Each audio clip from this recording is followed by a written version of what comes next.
The war veteran Blessed Geza is delivered a scathing assessment of President Emmerson Mnangagwa's leadership, declaring him unfit to continue leading Zimbabwe. Sandapenda mashoko nyuko panapa tuna Bob Shogeza uye achidza mutungamiri wenyika pachena achiti aiwa the Zimbabwe leader is no longer fit kuti aendere mberi achilida nyika yedu.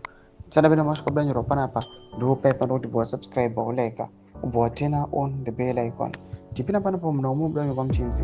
In a strong worded statement issued Saturday night, Geza openly called for Mnangagwa to step down immediately, accusing him of presiding over a failed administration. In quotes, "Don't worry about the last kicks of a dying horse. Mnangagwa is going, and we are unrolling a plan of action," Geza said, hinting a broader strategy by disgruntled Liberation War veterans and activists to push for leadership change.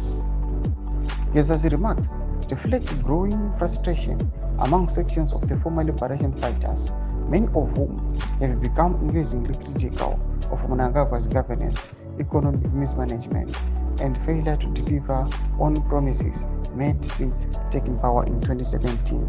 Thomas Waruda pana parkonkonse aiwa these voices ari kuuya vachirejecta mutungamiri wenyika achiti aiwa mapromises wakativimbisa kubva 2017 awandisa ari kuramba munguva inoi asina kufulfilliwa, but each and every day, day in day out, tinoonzwa pamusoro penyu muchiluta muchiita high sums of money akawandisa muchiuya muchipa zvigananda mamota vehicles and the lights.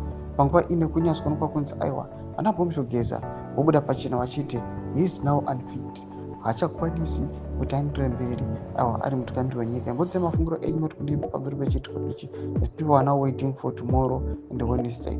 But I comment section medu za mafungiro enyu, subscribe or like achit on the bell icon.